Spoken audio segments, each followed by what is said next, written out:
നമസ്തേ. ഇന്ന് ഞാൻ അടുത്ത ഒരു സുഭാഷിതമാണ് കൊണ്ടുവന്നിരിക്കുന്നത്. ഈ ഒരു സുഭാഷിതത്തിൻ്റെ പദച്ഛേദം, അന്വയം, അതുപോലെ സന്ധി, സമാസം, അന്തലിംഗവചന വിഭക്തി, അതുപോലെ തന്നെ ധാതുലകാര പുരുഷ വചന പദം തുടങ്ങിയവയെല്ലാം തന്നെ നമുക്ക് പരിചയപ്പെടാം. അപ്പോൾ ആദ്യമായിട്ട് പദച്ഛേദം. സുഭാഷിതം ഒന്ന് വായിക്കാം. പ്രഥമ വയസി ദത്തം തോയമൽപം സ്മരന്തഃ ശിരസി നിഹിതഭാരാഃ നാരികേല നരാണാം സലിലമമൃതകൽപം ദദ്യുരാജീവനാന്തം നഹി കൃതമുപകാരം സാധവോ വിസ്മരന്തി. ഇനി ആദ്യമായിട്ട് പദച്ഛേദം എന്ന് വെച്ചാൽ സന്ധിയുക്ത പദങ്ങളെ നമുക്ക് ഛേദനം ചെയ്ത് നമുക്കൊന്ന് എഴുതാം. ഇതൊരു സമസ്ത പദമാണ്. അപ്പൊ ഇവിടെ നോക്കുന്നില്ല. പിന്നെ ദത്തം തോയമൽപം, ഇവിടെ വന്നിട്ട് തോയം അധികം അല്പം. ഓക്കെ, ഇവിടെ മ പ്ലസ് ആയാണ് മ ആയി വന്നിരിക്കുന്നത്. ഇതൊരു എന്താ പറയുക, കേവല സന്ധിയുടെ വിഭാഗത്തിൽ പെടുത്താം, അല്ലെങ്കിൽ അനുസ്വാര സന്ധിയായിട്ടും നമുക്ക് കണക്കാക്കാം. പിന്നെ സ്മരന്തി ശിരസി നിഹിത ഭാരാഹ, പിന്നെ നാരികേല നരാണാം. ഇവിടെ നാരികേളാഹ, നാരികേളാഹ അധികം നരാണാം എന്നാണ്. ഓക്കെ, ഇവിടെയുള്ള വിസർഗത്തിന് ലോപം സംഭവിച്ചിരിക്കുകയാണ്, വിസർഗ സന്ധി. ഓക്കെ, പിന്നെ സലിലമമൃത കൽപ്പം, ഇവിടെയും സന്ധി വരുന്നുണ്ട്. സലിലമമൃത എങ്ങനെ പിരിക്കാം? സലിലം അധികം അമൃത. ഓക്കെ, അമൃത കൽപ്പം എന്നാണ്, അമൃത കൽപ്പം. പിന്നെ ദദ്യുരാജീവനാന്തം, ഇവിടെയും സന്ധിപദമുണ്ട്. എങ്ങനെ വരും? ദദ്യുഹു അധികം ആജീവനാന്തം. ഓക്കെ, പിന്നെ നഹി കൃതം അധികം ഉപകാരം, കൃതം ഉപകാരം. ഓക്കെ, കൃതം അധികം ഉപകാരം, ഇവിടെയും കേവല സന്ധിയായിട്ട് നമുക്ക് എടുക്കാം. പിന്നെ സാധവോ വിസ്മരന്തി, അവിടെയും സന്ധിയുണ്ട്. എന്താണ്? സാധവഃ അധികം വിസ്മരന്തി. ഇവിടെ വിസർഗത്തിന് ഉകാരം കൊടുത്തിട്ട് അവിടെ ഗുണം വന്നിട്ടാണ് സാധവോ വിസ്മരന്തി, വിസർഗസന്ധി തന്നെയാണ്. ഓക്കെ, അപ്പോൾ ഇത്രയും ഈ തോയം അധികം അല്പം, നാരികേലാഹ നരാണം, സലിലം അമൃതകൽപ്പം, ദദ്യുഹോ ആജീവനാന്തം, സാധവഃ വിസ്മരന്തി, ഇവ മാത്രമേ ഉള്ളൂ സന്ധിയുക്ത പദങ്ങൾ. ബാക്കിയെല്ലാം അതേപോലെ നമുക്ക് എഴുതാം. ഓക്കെ, ഇനി സന്ധി നമ്മൾ നോക്കില്ലേ, സമസ്ത പദം കൂടി നമുക്ക് നോക്കാം. അപ്പോൾ ആദ്യത്തെ സമസ്ത പദം വന്നിട്ട് പ്രഥമ വയസി. അത് നമ്മൾ വിഗ്രഹം ചെയ്യുമ്പോഴോ പ്രഥമേ വയസി എന്ന് സരളമായിട്ട് നമുക്ക് എഴുതാം. ഓക്കെ, പിന്നെ അപ്പൊ ഇവിടെ ഏത് സമാസമായിട്ട് വരും? കർമ്മധാരയ സമാസമായിട്ട് വരും. ഓക്കെ, പിന്നെ അടുത്ത സമസ്ത പദം വന്നിട്ട് നിഹിതഭാരാഹ. എങ്ങനെ വിഗ്രഹം ചെയ്യാം? ഇത് കർമ്മധാരയനാണേ. കാരണം വയഹ അല്ലെങ്കിൽ വയസ്സി എന്നതിന്റെ വിശേഷണമായിട്ട് പ്രഥമേ എന്ന് വന്നിരിക്കുകയാണ്. ഓക്കെ, അതുകൊണ്ട് കർമ്മധാരയനിൽ ഞാൻ ചേർത്തു. ഇനി നിഹിതഭാരാഹ. നിഹിതഃ ഭാരഃ. ആരാണോ ഭാരം വഹിച്ചുകൊണ്ടിരിക്കുന്നത് അവരാൽ എന്ന് പറഞ്ഞാൽ ആരാണ്? ഭാരം വഹിച്ചുകൊണ്ടിരിക്കുന്നത് ആരാണ്? നരികേളാഹ. ഓക്കെ, ഇതൊരു ബഹുവ്രീഹി സമാസമാണ്. ഓക്കെ, അത് അന്യപദാർത്ഥ പ്രധാനമാണ്. അതുകൊണ്ട് തന്നെ ഇവിടെ ഭാരം വഹിച്ചുകൊണ്ടിരിക്കുന്നത് ആരാണോ അവർ എന്ന് പറഞ്ഞാൽ നാരികേളാഹ. അപ്പൊ ഇത് ബഹുവ്രീഹി. ഓക്കെ, ബഹുവ്രീഹി സമാസം. പിന്നെ ഏതാണുള്ളത്? സലിലം അമൃതകൽപ്പം ദദ്ധി രാജീവനാന്തം നഹി കൃതമുപകാരം സാധവോ വിസ്മരന്തി. ഇവിടെ ഇനി അമൃതകൽപ്പം, ഇതും ഒരു സമസ്ത പദമാണ്. ഓക്കെ, ഇവിടെ എങ്ങനെ പിരിക്കാം? അമൃതേന കൽപ്പം. ഇതൊരു തത്പുരുഷ, തൃതീയ തത്പുരുഷ സമാസമാണ്. അമൃതിന് തുല്യമായിട്ടുള്ള. ഓക്കെ, അപ്പൊ ഇത് തൃതീയ തത്പുരുഷൻ. അപ്പൊ ഇത്ര മാത്രമേ ഉള്ളൂ ഇവിടെയുള്ള സമസ്ത പദങ്ങൾ. ഓക്കെ, ഇനി ഈ ഒരു സുഭാഷിതത്തിന്റെ അർത്ഥം ഞാൻ പറഞ്ഞിട്ടില്ല. നമുക്ക് അന്വയം പറയുമ്പോൾ അതിന്റെ അർത്ഥം പറഞ്ഞു തരാം. ഓക്കെ, അപ്പൊ ഇനി അന്വയം നമുക്കൊന്ന് നോക്കാം. അപ്പൊ ഇവിടെ നമുക്ക് അന്വയം നോക്കുമ്പോൾ ആദ്യം ക്രിയാപദങ്ങളെ അല്ലെങ്കിൽ ക്രിയാപദത്തെ നമുക്ക് അറിയേണ്ടതായിട്ടുണ്ട്. അപ്പൊ ഈ ഒരു സുഭാഷിതത്തില് ക്രിയാപദങ്ങൾ ഏതെല്ലാം വരും, ഏതെല്ലാം ആണ് എന്ന് നോക്കാം. പെട്ടെന്ന് നമുക്ക് കാണുന്നതാണ് വിസ്മരന്തി. നാ കൂടി ചേരുമ്പോൾ ന വിസ്മരന്തി. ഓക്കെ, മറക്കില്ല. അപ്പൊ ഇതൊരു ക്രിയാപദം. ഇതല്ലാതെ ഒന്നുകൂടി അവിടെ ഒരു ക്രിയാപദം ഉണ്ട്. ഏതാണ്? ദദ്യുഹു. ദദ്യുഹു എന്നതും ക്രിയാപദമാണ്. ഓക്കെ, അപ്പൊ നമുക്ക് ആദ്യം ദദ്യുഹു എന്ന് വെച്ചിട്ടുള്ള ക്രിയാപദത്തിന്റെ അന്വയം നമുക്കൊന്ന് നോക്കാം. പ്രഥമ വയസ്സി, അങ്ങനെ തന്നെ എഴുതാം.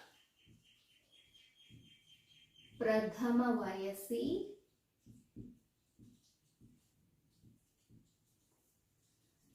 ദത്തം അല്പം തോയം. ദത്തം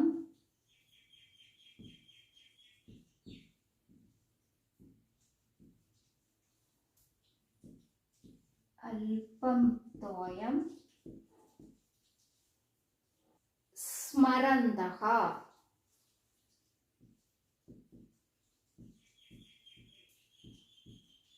സ്മരന്തഃ ആരാണ് ഓർക്കുന്നത്? നാരികേളാഹ.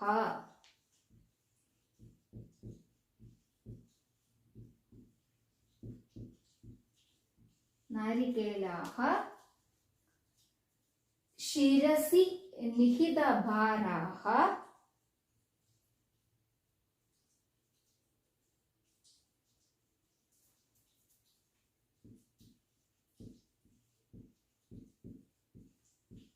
ശിരസി നിഹിതഭാരാഹ ഭാരാഹ സലിലമമൃതകൽപ്പം അല്ലെങ്കിൽ അമൃതകൽപ്പം സലിലം.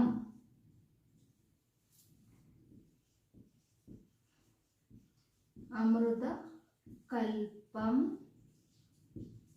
സലിലം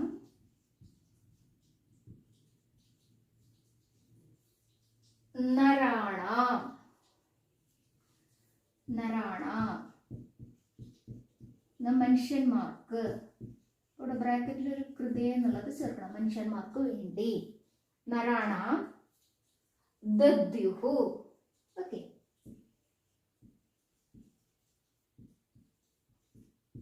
ആയില്ലേ? ദദ്യുഹു എന്ന ക്രിയാപദം വെച്ചിട്ടുള്ള ഒരു അന്വയം നമുക്ക് കിട്ടി. ഇനി ഒരു സെന്റൻസ് കൂടി ഉണ്ട്. ന വിസ്മരന്തി, മറക്കില്ല. ഓക്കെ, ഹി എന്തുകൊണ്ടെന്നാൽ സാധവഃ സജ്ജനങ്ങൾ, മനുഷ്യന്മാർ, ഉത്തമജനങ്ങൾ. സാധവഃ കൃതമുപകാരം.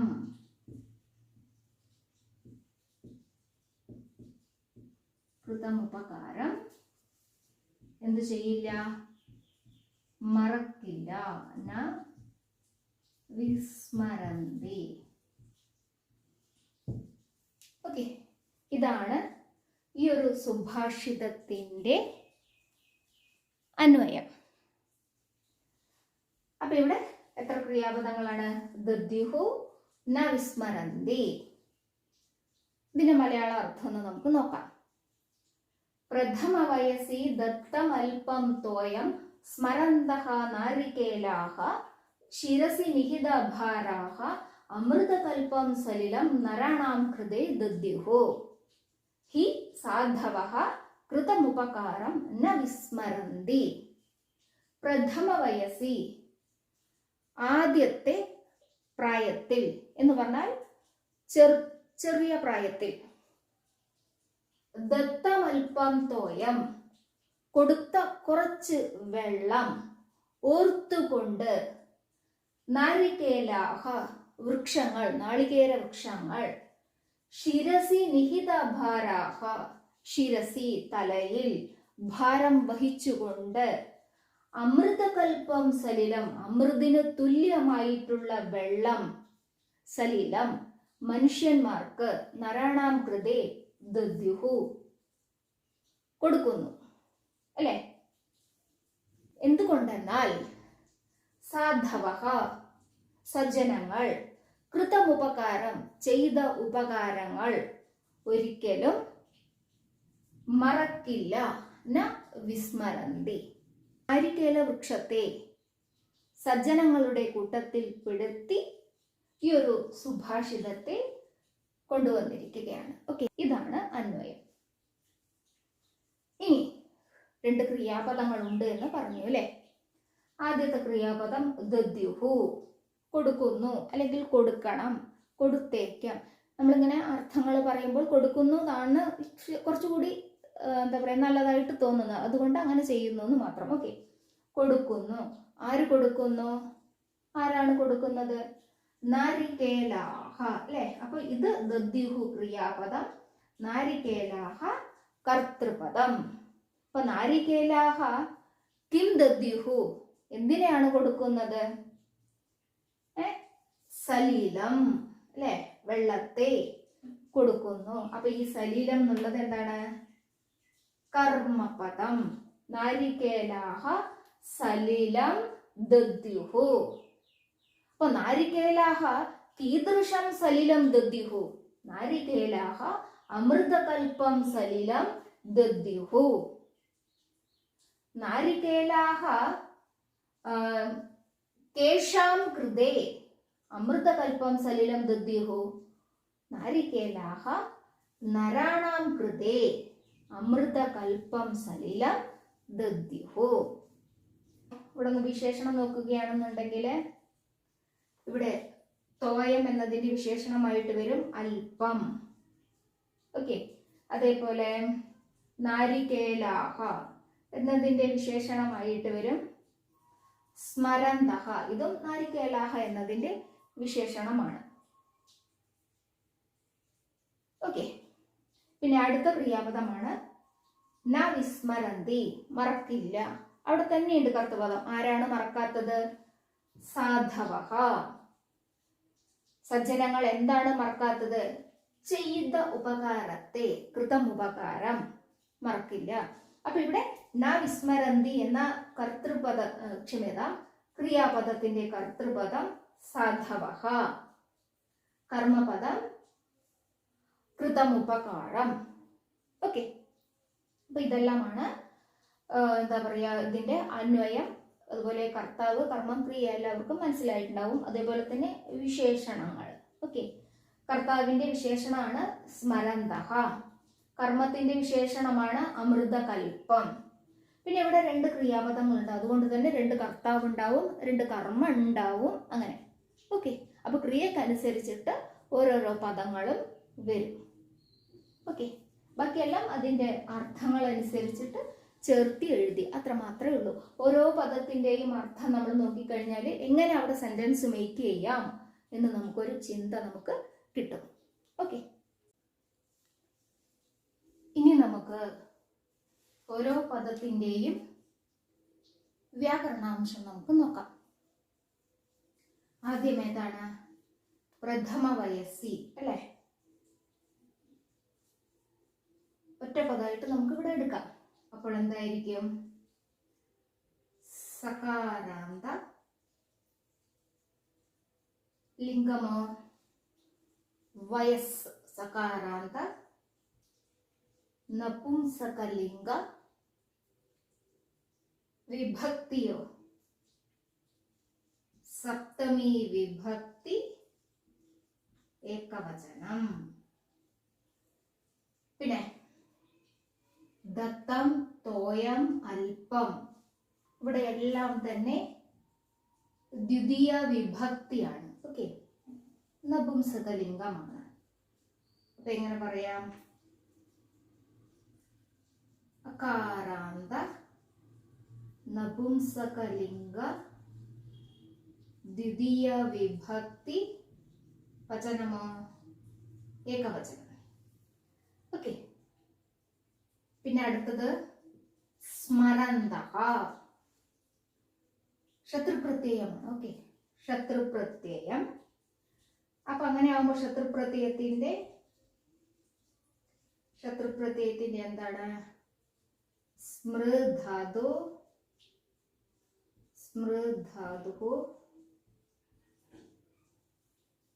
ഇവിടെ എങ്ങനെ ധാതു വരുന്നു എന്ന് ചിന്തിക്കണ്ട, കാരണം ഇതൊരു നാമപദമാണെങ്കിൽ കൂടി ധാതുവിൽ നിന്ന് ഉണ്ടാക്കിയിരിക്കണം. അതുകൊണ്ട് ആ ഒരു സ്മൃധാതുവിനെ ഇവിടെ പറഞ്ഞു. ഓക്കെ, ക്രിയ അല്ല. സ്മൃധാതു പ്രഥമ വിഭക്തി ബഹുവചന. അന്തം പറഞ്ഞില്ല അല്ലെ? ഏതാണ് അന്തം വരിക? സ്മരന്തഃ എന്നത് തകാരാന്തമാണ്. ഓക്കെ, തകാരാന്ത സ്മരത്ത് ശബ്ദം. പിന്നെ ശിരസി, വയസി പോലെ തന്നെയാണ് ശിരസി. അപ്പൊ എന്താണ് അന്തം? സകാരാന്ത നപുംസകലിംഗ സപ്തമി വിഭക്തി ഏകവചനം. പിന്നെ നിഹിതഭാരാഹ നാരികേലാഹ, അകാരാന്ത പുല്ലിംഗ പ്രഥമ വിഭക്തി വചനമോ? ബഹുവചനം ആണ്. ഓക്കെ, ബഹുവചനം. ദേ തന്നെയാണ് നാരികേലാഹ എന്നത്. അകാരാന്ത പുല്ലിംഗ പ്രഥമ വിഭക്തി ബഹുവചനം. പിന്നെ അടുത്തത് നരാണാം, നരശബ്ദം. ഓക്കെ, അപ്പോ അകാരാന്തമാണ്, പുല്ലിംഗമാണ്, വിഭക്തിയോ? ഷഷ്ടി വിഭക്തി ബഹുവചനം. നരാണാം. സലിലം അമൃതകൽപ്പം അല്ലെ, വെള്ളം അമൃതിന് തുല്യമായ വെള്ളത്തിനെ കൊടുക്കുന്നു. അപ്പൊ ഇവിടെ ഒരു വെള്ളത്തിനെ എന്ന് പറയുമ്പോൾ തന്നെ ഏതാണ് വിഭക്തി എന്ന് മനസ്സിലായിട്ടുണ്ടാവും എല്ലാവർക്കും. ഏതാണ്? ദ്വിതീയ വിഭക്തി അല്ലെ? അപ്പൊ ഇവിടെ നമുക്ക് ഒറ്റ പദമായിട്ട് എടുക്കാം, സലീലം അമൃത കൽപ്പം എന്ന്. അപ്പൊ എങ്ങനെ ഒന്ന് പറഞ്ഞേ? അകാരാന്ത നപുംസകലിംഗ വിഭക്തി ഏതാണ്? ദ്വിതീയ വിഭക്തി ഏകവചനം. പിന്നെ ദദ്യുഹു ക്രിയാപദം.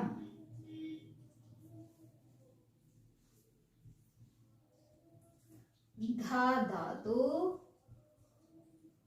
പിന്നെ പ്രഥമ പുരുഷ പരസ്മൈപദി ലിംഗ് ലകാരം. ലിംഗ് ലകാര ഏകവചനല്ല, ബഹുവചനം. ഓക്കെ, ദദ്യാത് എന്നാണ് ഏകവചന രൂപം, അതിന്റെ ബഹുവചനാണ് ദദ്യുഹു. പിന്നെന്താ? ആജീവനാന്തം, ജീവിതാവസാനം വരെ.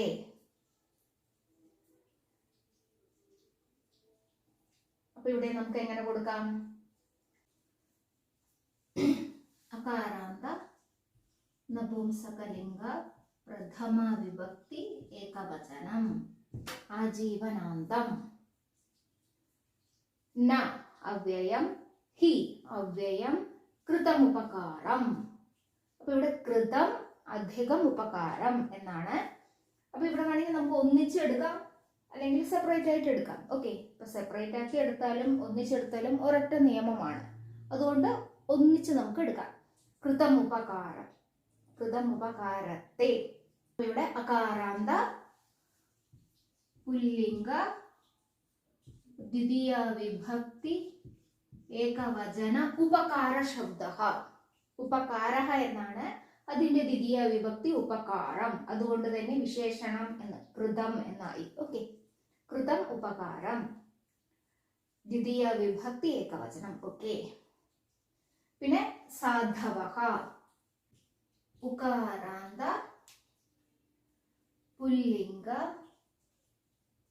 പ്രഥമ വിഭക്തി ബഹുവചനം. സാധു, സാധു, സാധവഃ. പിന്നെ വിസ്മരന്തി, വി ഉപസർഗപൂർവക, വി ഉപസർഗപൂർവക സ്മൃധാതോഃ പരസ്മൈപദി പ്രഥമ പുരുഷ ഏകവചനമോ ബഹുവചനമോ? ബഹുവചനം. ഓക്കെ, അപ്പോ ഇത്രയേ ഉള്ളൂ ഇതിന്റെ ഓരോ പദത്തിന്റെയും വ്യാകരണാംശം. എവിടെയെങ്കിലും എന്താ പറയാ വിട്ടുപോയിട്ടുണ്ടെങ്കിൽ ഒന്ന് പറയണേ. കാരണം നമുക്ക് ലൈവ് ക്ലാസ് ആണെന്നുണ്ടെങ്കിൽ ചോദ്യത്തിനുള്ള ഉത്തരം അപ്പോൾ എനിക്ക് തരാൻ പറ്റും. പക്ഷെ ഇതൊരു റെക്കോർഡിംഗ് ആയതുകൊണ്ട് തന്നെ എവിടെയെല്ലാം വിട്ടുപോയി ഉണ്ടോ അങ്ങനെയുള്ള ഡൗട്ടുകളെല്ലാം ഉണ്ടാവുന്നുണ്ട് എനിക്ക്. അപ്പോൾ എന്തെങ്കിലും വിട്ടുപോയതാണെങ്കിലും എന്തെങ്കിലും ഡൗട്ടാണെങ്കിലും എന്നോട് ചോദിക്കുക. ഓക്കെ, ധന്യവാദ.